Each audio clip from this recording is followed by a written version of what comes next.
अस्सलाम friends, welcome to my YouTube channel. चलिए आइए अब हम नावल का पार्ट नंबर 21 स्टार्ट करते हैं। अगर आपको ये वीडियो अच्छी लगी है तो लाइक और शेयर ज़रूर कर दीजिएगा और प्लीज़ उसके साथ साथ मेरे चैनल को भी सब्सक्राइब कर दें।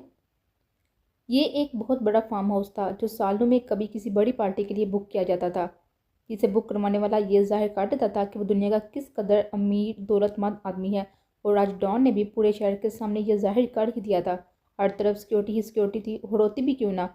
और डॉन ने पूरे शहर को इनवाइट किया था और फिर जिसको हासिल करने की खुशी में उसने ये पार्टी रखी थी, वो चीज़ आज वो अपने साथ लाने वाला था। ऐसा नहीं था कि वो आज इसका जिक्र सबके सामने करने वाला था, बल्कि उसे बीस का इतना डर था कि इस छोटी सी चीज़ जिसमें उसकी इज्जत, दौलत, शोहरत, उसकी तमाम पूरी ज़िंदगी, यहाँ तक कि उसकी जान थी, उसे दोबारा खोना नहीं चाह रहा था। एसके आज फिर से डॉन की किस्मत पर रश्क कर रहा था, मगर रह रहकर उसमें बेटी का ख्याल आ रहा था। एक डॉन ही था जो उसे बीच से चुरा सकता था, मगर फिर डॉन खुद उसे अपनी गिरफ्त में लेने का भी तो सोच रहा था ना। अरीशा के मिलने के बाद एसके को हर हाल में कुछ ना कुछ सोचना था, ताकि अरीशा को बीस के बाद डॉन की कैद से रिहाई मिल सके। मगर इस बात से कहाँ वाकफ था कि बीस अरीशा को छोड़ेगा तो डॉन उसे कैद करेगा ना। तीनों गाड़ियां पीछे वाले गेट के सामने रुकी, जिनमें से एक गाड़ी में नौफल, बासम, हुरैन और महरम थे, दूसरी में अरीशा और शेराम, जबकि तीसरी गाड़ी में रोहेल था। इन सबके कानों में ईयरफोन लगे हुए थे। इस बार वो 20 की कॉल के मुंतजिर थे। हुरैन और महर, तुम दोनों मेन गेट से अंदर जाओगे। गेट के अंदर जाते ही तुम दोनों को पार्टी मास्क दिए जाएंगे, लेकिन जो मास्क तुम लोगों ने अपने पास रखे हुए हैं, गाड़ी से निकलने से पहले तुम्हें वो मास्क लगाने होंगे। हो सकता है बाहर कैमरा लगा हुआ हो। 20 की बात सुनकर इन दोनों ने यस 20 कहा और अपने अपने मास्क अपने चेहरे से छुपा लिए, जबकि अब बासम, नौफल और रोहेल 20 के हुक्म के मुंतजिर थे, जबकि अरीशा को शर्म की बात कुछ अजीब सी लग रही थी। बासम एंड नौफल, तुम दोनों भी मेन गेट से ही अंदर जाओगे। नौफल, रोहेल, तुम अकेले अंदर आओगे और मौका मिलता ही तुम अपना काम शुरू कर दोगे।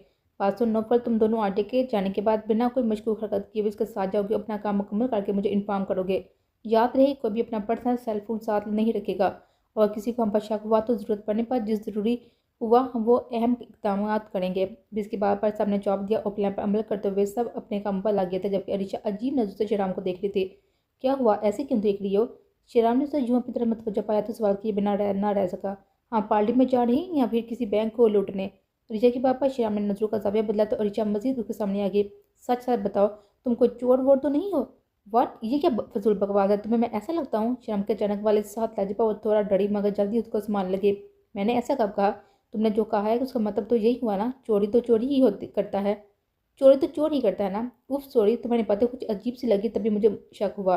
बात सुनो मेरी, अब अपना मुंह जब भी खोलना जब कोई अक्लमंद दाना बात कहनी हो, वरना प्लीज़ अपनी ये चोंच बांधी रखना तो बेहतर होगा। अपनी बात को मुकम्मल करता हुआ चेहरा मास्क पर लगाकर गाड़ी से उतरने लगा था, जबकि अरीशा भी उसके कहने के मुताबिक मास्क लगाकर उसके साथ ही गाड़ी से उतर आई। वो लोग मेन गेट से अंदर आ चुके थे, जहाँ बहुत सारे आदमी जिनका चेहरा मास्क से छुपा हुआ था, वही मास्क वो सबको दे रहे थे। मगर शेराम इतराफ में देखे बिना कदम बढ़ाता हुआ अंदर की तरफ चला गया था, जबकि अरीशा जो उसके बाजू को थामे हुई थी उसके साथ ही अंदर चली गई। अंदर जाते के साथ ही वहाँ खड़े दो आदमी ने इशारे से कुछ मांगा, जबकि बासम, महर, नौफल, हुरैन और रोहेल उनके सामने खड़े हुए, यानी उनका अंदर जाना अलाउ नहीं था। शेराम ने जेब से कार्ड निकाल कर आदमी की तरफ बढ़ाया, जबकि रोहेल अपना इलेक्ट्रिक लेटर और बासम सिरिंज जिसमें से बेहोशी की दुआ थी उन्हें जेब से निकालने के लिए तैयार खड़े थे। बस 20 के इशारे के मुंतजिर थे, क्योंकि कभी भी कुछ भी हो सकता था। उनको कार्ड मुकम्मल देखने के बाद उसने शेराम की तरफ देखकर इशारे से कुछ पूछा, जिस पर शेराम ने भी इशारे से ही अपनी पूरी टीम का बताया, जिस पर वो कार्ड शेराम को थमाकर उन्हें अंदर जाने की इजाज़त देने लगे। तब सब ने सुकून का सांस लिया और पुरसुकून अंदाज में अंदर चले गए। ये वही कार्ड था जो डॉन ने पाकिस्तान भेजा था किसी को इन्वाइट करने के लिए, और जिसको इन्वाइट किया गया था उसने पूरी ईमानदारी से ये कार्ड बीस तक पहुंचाया था, ताकि मिशन आगे बढ़ सके। अगर वह शख्स कार्ड ना देता तो शायद मुमकिन ना था उनको मज़ामत किए बिना इस पार्टी में जाने दिया जाए। वाओ शहर, बेहतर होगा कि नाम लेने से गुरेज किया जाए। तुम इतना डर क्यों रही हो? ऋषा की पापा श्याम ने उसको घूरने लगा तो उसने अपने मुंह पर हाथ रख लिया। ओके, आप बिल्कुल भी कुछ नहीं बोलूंगी। अंदर काफ़ी लोग थे, मगर चेहरे सबके मास्क के पीछे हुए थे।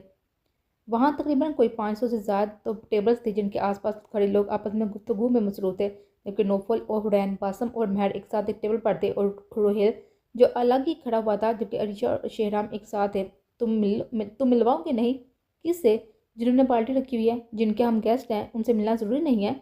अरीशा के सवाल पर शेहराम को परेशान कर रहा था, मगर एक तरह से अरीशा भी सही थी। आर क्यों ना करती सवाल, तुम्हारा मतलब हम पाकिस्तान इतनी दूर जिनकी पार्टी में है, जिन्हें हमें इन्वाइट किया है, हमारा उनसे मिलना ज़रूरी नहीं है?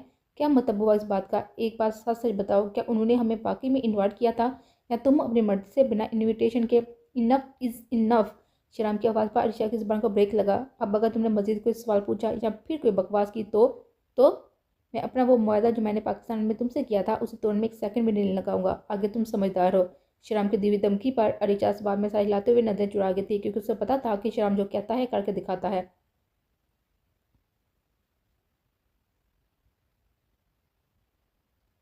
मुझे नहीं पता, मुझे रोहिल से बात करनी है। माही बीबी, आपकी तबीयत ठीक नहीं है। उदारा ऐसा ना करें, वरना आपकी तबीयत पर, आपकी सेहत पर बुरा असर पड़ सकता है। मैंने कहा ना कि मुझे रोहिल से बात करनी है, अभी इसी वक्त। माही जो हॉस्पिटल के प्राइवेट रूम में मौजूद नडाल पड़ी हुई थी, मुलाजिम चाचा के रूम में आते ही उठ बैठी। रोहिल बाबू कह रहे थे कि वो खुद आपको कॉल करेंगे। माही बीबी, हमेशा थोड़ा इंतज़ार करना चाहिए, वो कुछ ही देर में कॉल करते ही होंगे। क्या मतलब? क्या आपकी बात हुई रोहिल से? जी हाँ माही बीबी, उन्होंने आपकी तबीयत पूछी थी और आपके होश में आने की इत्तला देने को कहा था। तो क्या आपने उन्हें बताया? माही सवाली नजर से उनको देखने लगी थी। हाथ ना जाने कितनी जगहों से जख्मी था। शायद नब्ज ढूंढने की वजह से ऐसा हुआ था, जबकि दूसरी तरफ दूसरे हाथ में ड्रिप लगी हुई थी। उसका सर अब भी चकरा रहा था। नशे के इंजेक्शन का असर अब इसके जिस्म दिमाग तक गर्दिश कर रहा था। उसे कुछ भी समझ नहीं आ रहा था, बस याद था तो इतना कि वो रेहल से मोहब्बत करती है। माही बीबी, आपको अभी होश आया है, आप थोड़ा सा आराम कर ले, मैं उनको आधे घंटे बाद फ़ोन करके इतला दे दूंगा। नहीं, मुझे अभी बात करनी है, आप अभी फ़ोन करें रुहेल को प्लीज़। देखिए माही बीबी, आपको मेरी कसम। माही के अल्फाज सुनकर कुछ देर के लिए वो खामोश हो गए थे, क्योंकि माही ने पहली बार उन्हें कसम दी थी। माही उनके लिए बहुत अहम थी, इसलिए नहीं कि उनके घर के मुलाजमत करते थे। दरअसल वो एक आम सा मुलाजम थे, जिन्हें किसी अमीर घर के घर से न जाने किसी चोरी का झूठा इल्ज़ाम लगाकर घर से निकाल दिया गया था। उनका इस दुनिया में कोई नहीं था। जब उनकी उम्र काफ़ी कम थी, उनकी सिर्फ एक ही बहन थी। माँ बाप के बाद उनकी बहन की जिम्मेदारी उन पर थी। बहन को तो एक जगह मुलाजमत पर रख लिया गया था, मगर उनका तो कोई भी काम नहीं मिला था जो उनकी रोजी रोटी का जरिया बने। मगर फिर एक दिन वे एक किराने की दुकान पर करीब बैठे मुलाजमत की तलाश में थे, जब कुछ लोग जिनके पास असला था वो कुछ औरतों को मुसलसल डरा धमका कर उनसे सामान छीनने की कोशिश कर रहे थे। तब उन्होंने अपनी जान पर खेलकर किसी की इज्जत बचाई थी। ये वाक़या होने के कुछ देर बाद किसी को पुलिस ने कॉल कर दी थी। तब वो काफ़ी ज़ख्मी भी हुए थे, तो इंस्पेक्टर रिजवान ने उन्हें अस्पताल में मुंतकिल किया था, और इसी ही तरह 2-3 बार उन्होंने रिजवान की भी जान बचाई थी। तब रिजवान ने उन्हें तोहफे के तौर पर अपने घर में मुलाजिम रख लिया था। और फिर एक दिन रिजवान की ज़िंदगी में माही आई, मगर बदकिस्मती से माही अपनी माँ का प्यार ना दे सकी। तब से उसका सारा बचपन सबसे पुराने मुलाजिम यानी कि शक्कर की गोद में गुजरा था। उन्हें माही को सगी औलाद से भी ज़्यादा प्यार दिया था। बस यही वजह थी कि वो माही के मामले में बहुत ज़्यादा फिक्रमंद रहते थे। जी अच्छा, मैं करता हूँ उन्हें फ़ोन। वो इस बात से परेशान कि कहीं रोहिल अपने काम में मसरूफ़ ना हो, मगर एक तरह माही की भी फिक्र उन्हें फ़ोन करने पर मजबूर कर रही थी।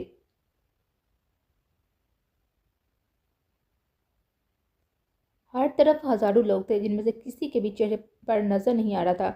नौफल और बासम बेताब हो रहे थे कि न जाने कब उन्हें अपने काम को सर अंजाम देने का मौका मिलेगा। रोहेल भी इसके हुक्म का मुंतजिर था, जबकि बीस सिर्फ ड्रां का मुंतजिर था। मगर अरिशा कुछ बोर नजर आ रही थी। सुनो, वो फिर से शराम के करीब आकर सरगोशी करने लगी। अब क्या मसला है? शराम ने सख्त लहजा मगर धीमी आवाज़ में पूछा। ये पार्टी क्यों रखी गई है? मतलब इस पार्टी को रखने का क्या मकसद है? अर्जा के सवाल भी ऐसे ही होते थे कि शेराम को उस पागल लड़के पर गुस्सा नहीं लगता था। अब वो समझ चुका था कि अगर उसका उसका ना डराया गया तो ये यूं ही सवाल करके दिमाग खा जाएगी। ये पार्टी गैंगस्टर्स की है। क्या? ये क्या बकवास कर रही हो? हाँ, सच कह रहा हूँ मेरी जान, ये जितने लोग तुम्हें दिखाई दे रहे हैं ना, ये सब गैंगस्टर्स हैं। हाँ हाँ हाँ, वेरी फनी। अब ये भी कह दो कि ये सब तुम्हारे दुश्मन है, यानी विलन, और तुम हीरो हो, राइट? ऋषभ को आपकी बार उसकी हंसी आई थी। तुम्हें मजाक लग रहा है? चलो ठीक, फिर ज़रा ये कार्ड जो लिखा हुआ है वो पढ़ो। श्याम ने ही वो इनवाइटेड कार्ड जो गेट पर इन आदमी ने मांगा था निकाल कर अरिचा को दिया, जिस पर कोर्स वर्ड में कुछ लिखा हुआ था। ये किस तरह की इंग्लिश है? ये आहर है क्या? मैडम, ज़रा इस पूरी लाइन में लिखे गए वर्ड्स के फर्स्ट लेटर पर गौर करें। अरिचा को इसमें से कुछ भी ठीक से समझ ना आया, मगर थोड़ी बहुत कोशिश करने पर उसे कुछ ही वर्ड समझ आए थे। Gang, mafia, celebration. श्रीराम, क्या है ये सब? क्या ये कोई मजाक है? डर के मारे अरिचा के हाथों से वो कार्ड गिरने लगा था, जिसे श्रीराम ने गिरने से पहले ही थाम कर जेब में रखा था। ये कोई मजाक नहीं है। जिस पार्टी को तुम फैमिली पे समझ रही हो ना, वो दरअसल असल असल गैंगस्टर्स की पार्टी है। और जिस मेज़बान को तुम मेरा रिश्तेदार समझ रही हो ना, वो कोई रिश्तेदार नहीं, बल्कि इस पूरे यूके के तमाम बड़े गैंगस्टर में से एक गैंगस्टर है। क्या? आप मुझे यहाँ क्यों लाए हैं? शेराम पापा, प्लीज़ वापस चलें। इतना ही बताने की देर थी कि अर्शिया का डर के मारे बुरा हाल होने लगा था। नो, अब हम पार्टी एंजॉय करके ही जाएंगे। शेराम प्लीज़ चले, मुझे बहुत डर लग रहा है। डरने की क्या ज़रूरत है मेरी जान, मैं हूँ ना तुम्हारे साथ। शेराम प्लीज़। यहाँ का माहौल कितना खौफनाक है। देखिए, सबको ऐसा लग रहा है जैसे सब अभी ही पिस्तौल निकालकर फायरिंग कर देंगे। शराम को अरीशा को अब सही वाला डर लग रहा था, जबकि शराम उसके हाथों को थामे उसका रुख अपनी तरफ करने लगा। उफ़ो मेरी जान, तुम्हें लोगों से क्यों डर लग रहा है? डरना तो तुम्हें मुझसे चाहिए, क्योंकि सबसे भी ज़्यादा खतरनाक हूँ मैं। शराम के कहने की देर थी कि अरीशा की तरफ हल्की से देखने लगी। क्या मतलब तुम्हारा? मतलब अगर मैं कहूँ कि तुम इस वक्त जिसके साथ खड़ी हो वो कोई आम इंसान नहीं बल्कि एक सीरियल किलर है, फिर?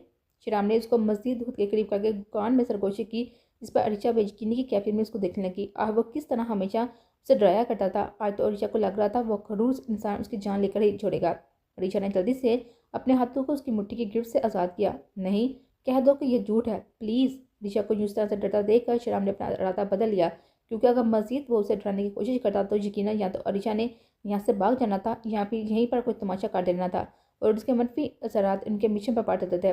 वो माई ब्यूटी क्वीन, मैं मजाक कर रहा था, सच मुझ। शेराम की बात पर अरीशा की जान में जान आई, मगर फिर भी उसे गैंगस्टर के बीच में खड़े रहना बहुत ही मुश्किल लग रहा था। जान प्लीज़ डरो मत, हम जल्दी से यहाँ से वापस घर चलेंगे। हम यहाँ आए ही क्यों हैं शेराम? कुछ ज़रूरी काम था, इस वजह से आना पड़ा। अब मजीद कोई सवाल नहीं, ओके?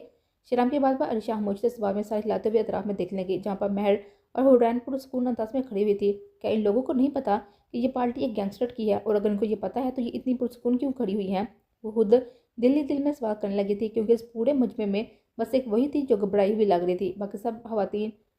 बाकी सब औरतें और लड़कियां पार्टी एंजॉय करने में और ड्रिंक करने में मसरूफ थे। तभी सामने सीढ़ियों से दो खास शख्सियत उतर कर नीचे आने लगी, जिन्हें देखकर सब उनकी तरफ मतवज्जो हुए। इन दोनों आदमियों का चेहरा भी बिल्कुल छुपा हुआ था, मगर ये कीमती लिबास जिन्होंने जेबेदन किए हुए थे साफ साइड हो रहा था कि यकीनन यही मेज़बान है। वो शेहराम जो 5 मिनट पहले पुरस्कून अंदाज में खड़ा हुआ था, अब वही शेहराम जिसका चेहरा माँ से छुपा हुआ था, मगर आंखें साफ दिखाई दे रही थी। उसकी आंखें इंतहाई लाल और थुर हो रही थी। ऋचा जिस गैंगस्टर से खौफ खा रही थी, वो तो शेहराम के सामने कुछ भी नहीं था। शेहराम की आंखों में उसने एक अलग ही वहशत देखी थी, वही वहशत जो शायद वो पहले भी दे चुकी थी। किस तरह पल भर में शेहराम की आंखों में खुद उतर आया था। शेहराम तुम चुप रहो। शेहराम का लहजा इस बार इंतहाई सख्त था, जिस पर अरीशा खामोश सी हो गई थी, मगर अंदर ही अंदर सोच में पड़ गई थी कि न जाने क्यों शेहराम इन गैंगस्टर्स की पार्टी में आ गया है, और न जाने किस पापा उसके चेहरे पर तासरात इतने सख्त हो गए हैं। कुछ ही देर बाद कुछ सिंगर्स जो शायद इन पार्टी का एक हिस्सा थे, वो डॉन के इशारे पर अपनी अलग जुबान में कुछ गीत गाने लगे, और फिर कुछ ही सेकंड में हर तरफ अंधेरा छा गया था, जबकि रोशनी सिर्फ इस पूरे हॉल के बीच वाले हिस्से पर पड़ रही थी, और तमाम कपल्स मंच से पर आकर डांस करने के लिए रेडी हो गए थे। हर तरफ एक खूबसूरत माहौल बनना हुआ था। कहीं से भी नहीं लग रहा था कि ये एक गैंगस्टर्स की पार्टी है। डीजे ने म्यूजिक लगाया जो बिल्कुल स्लो मगर बहुत ज़्यादा रोमांटिक था। अर्जिशा को यह मंतब बहुत खूबसूरत लग रहा था, जबकि अब तमाम कपल्स डांस में मसरूफ थे। बाकी लोग अतराफ में खड़े उन्हें बड़ी दिलचस्पी से देख रहे थे। चले, श्राम ने एक हाथ अरीशा की तरफ बढ़ाया, जबकि दूसरा हाथ उसकी कमर पर था। अरीशा नासमझी से उसको देखने लगी। डांस करने? क्या सच्ची? मगर अभी तो तुम्हें गुस्सा। छोड़ो ना मेरी जान। अरीशा मजीद कुछ पूछती कि श्याम ने अपनी बात मुकम्मल करके एक हाथ उसका हाथ जबकि दूसरी से कमर थामी, और वो लोग भी इन तमाम कपल्स के बीच चले गए। ओए होए, वो देखो हमारा बीस और उसकी ब्यूटी। नोफा जो कब से खड़ा हुआ बोर हो रहा था, क्योंकि उसकी पार्टनर तो उसे मुंह ही नहीं लगाती थी, मगर अब काफ़ी देर बाद उसने कुछ कहा था, और वो भी बहुत धीमी आवाज़ में, और उसकी और हुरैन की नज़रों का ताक़ा करते हुए महर और बासम की नज़र भी बीस पर गई, जो अपनी ब्यूटीफुल वाइफ के मजबूती से थामे डांस करने के लिए जा रहा था। पहले तो वो थोड़ा शर्माने लगी, क्योंकि सबके बीच डांस करना कितना मुश्किल था, मगर शेराम ने उसकी यही हिचकिचाहट भी दूर कर दी जब उसने ऋचा को मजीद अपने करीब किया, जिससे उसके सीने से लगी। उसके कामते हुए हाथ को अपने कंधे पर रखकर उसे म्यूजिक की हर बीट पर एक स्टेप करवा रहा था। वहाँ सबसे ज़्यादा हसीन कपड़ा सिर्फ इन्हीं का था। उनकी ड्रेसिंग भी सबसे मुख्तलिफ मगर परफेक्ट थी। वहाँ जितने भी कपल्स थे सब सिंपल डांस कर रहे थे, मगर शेराम और अरीशा वो बहुत कपल थे जिनका डांस सबको बहुत ज़्यादा मुतासर कर रहा था। शेराम एक एक स्टेप को म्यूज़िक के हिसाब से कर रहा था, जबकि अरीशा भी उसका पूरा पूरा साथ दे रही थी। तकरीबन 15 मिनट तक तो सब कपल्स यूं ही डांस करते रहे। फिर डीजे ने तेज़ म्यूज़िक स्टार्ट किया तो वहाँ खड़े तमाम लोग की डांस में मसरूफ हो गए, जबकि बासम और महर भी अब डांस करने में मसरूफ थे। लेकिन नौफल बेचारा चेपा मसूमियत वाली उदासी लिए हुरैन को ही देख रहा था, मगर हुरैन उसे फुल इग्नोर कर रही थी। लिसन, बिस्की बाबा सब लोग होशियार हुए, जबकि अरीशा उसे सवालिया नजर देखने लगी। जब तमाम लोग पूरी तरह से मसरूफ हो जाएं तो रोहेल, बासम और नौफल, तुम लोग जानते हो ना तुम्हें क्या करना है, बस रेडी रहो। बीस के कहने की देर थी कि वो सब होशियार व तैयार हो गए।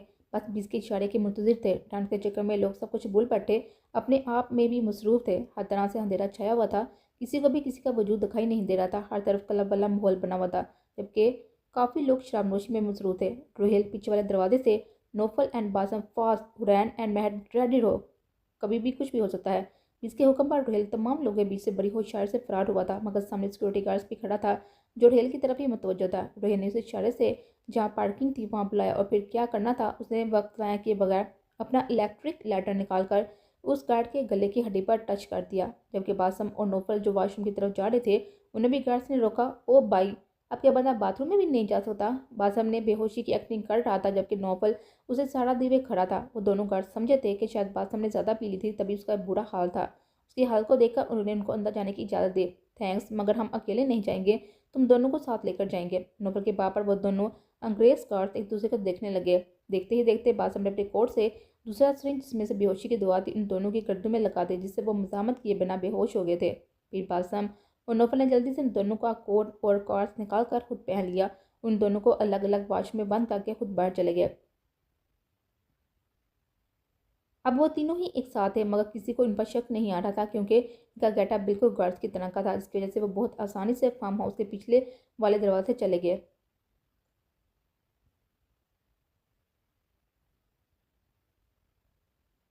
हुरैन और महर को कहीं पर मसरूफ़ रखो, ऐसा ना हो कि तुम पर किसी को शक आ जाए।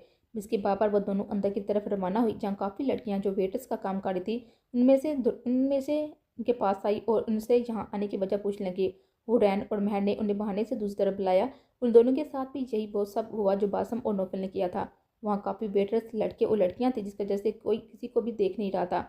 हुरैन और महर बिन सब के बीच चली गई, उन सबको ड्रिंक सर्व करने लगी, जबकि अर्चा को शराब में कुछ समझ नहीं आ रही थी कि आर ये सब चल क्या रहा था। जबकि दूसरी तरफ वो तीनों पीछे के दरवाजे से अंदर जा चुके थे, मगर किसी का शक उन पर ना किया था क्योंकि इन सब ने ही ऐसे कपड़ों में मलबूस थे। कई रास्तों को पार करके आर वो लोग इस दरवाजे के पास आ ही गए थे, जिसको पार करके इनका मिशन पूरा हो जाना था। इस दरवाजे पर फिंगरप्रिंट और आइस स्कैनर्स लगा हुआ था। तभी रोहिल ने अपना आई पैड जो उसने कोट में छुपाया हुआ था निकाल कर हैकिंग करना लगा। आरजे फास्ट 5 मिनट के अंदर अगर किसी को शक हो गया कि तुम लोग यहाँ पर हो तो गार्ड की फौज आ जाएगी। यहाँ आने से पहले ही वो लोग 5-6 लोगों को बड़ी होशियारी से उनकी नींद सुला चुके थे, मगर 20 की बात को समझते हुए रोहिल के अमल में मजीद तेजी आ गई थी। 3 मिनट हो चुके थे, तब कहीं जाकर रोहिल की हैकिंग कंप्लीट हुई थी तो बासम और नौफल अंदर गए। बासम एंड नोफल फास्ट 3 मिनट के अंदर अंदर अगर इस दरवाजे को बंद ना किया गया तो अलार्म बजेगा और ये दरवाज़ा ऑटोमेटिकली बंद हो जाएगा। अंदर ऑक्सीजन का कोई इंतजाम नहीं है। भी इसकी बात सुनकर नोफल बासम जल्दी से अंदर गए, जहाँ सामने ग्लास बॉक्स के अंदर एक चिप रखी हुई थी जो यकीनन टॉप 1 डिवाइस ही थी। मिली जस्ट 20 मिल गई। ध्यान से नोफल बासम ने बड़ी होशियारी से इस पास पड़ी हुई दुराई के आस पास दुराई कि कहीं कोई जाल तो नहीं बनाया गया था, मगर वहाँ ऐसा कुछ ना था। लेकिन रोहित को किसी के अंदर आने की आहट महसूस हुई। मुझे लगता है कोई आ रहा है। रोहिल के पापा बासम और नोफल को सिरिंज और इंजेक्शन देकर बाहर भेजा। बासम ध्यान से नोफल से कहता हुआ बाहर आया, जहाँ रोहिल खड़ा कुछ महसूस कर रहा था। कोई बहुत करीब आ रहा है। धीमे कदमों से रोहिल, नोफल होशियार हो। इसकी बात सुनकर रोहिल फिर से कुछ महसूस करने लगा। कोई एक नहीं है, शायद एक से ज्यादा से महसूस हो गया था। तभी बासम और वो धीमे कदमों से बाहर की तरफ जाने लगे, जहाँ से दो गार्ड्स अंदर को आ रहे थे। नोफल और रोहिल को देखते ही उन्होंने बंदूकें निकाली, मगर नोफल और रोहिल ने बड़े आराम से उन्हें काबू किया और बेहोशी की दवा दे दी। बासम जैसे ही आगे बढ़ने लगा उसे कोई चीज़ टकराई। नोफल को यकीन ना आया कि सामने भी ग्लास वॉल लगा होगा। यार ये किस तरह की जगह है? नोफल हैरानो परेशान निगाहों से अतराफ में देख रहा था। बासम ने अपनी जेब से एक छोटी सी बोतल निकाली जो शायद किसी खास केमिकल की थी। बासम ने मुंह पर रुमाल रखकर वो बोतल खोली, उसमें से एक ड्रॉप शीशे पर फेंका, जिससे वो शीशा 5 सेकंड के अंदर अंदर पिघलने लगा था। मगर मुमकिन था कि अगर वो गिर भी सकता था, लेकिन अभी इंतज़ार का वक्त नहीं था। चलो आगे बढ़ते हैं। अब वो लोग इस ग्लास बॉक्स के बिल्कुल करीब थे, मगर फिर इन्हें कुछ महसूस हुआ। यार ये तो स्कैनर से मालूम होता है, मगर ये किस किस्म का स्कैनर है?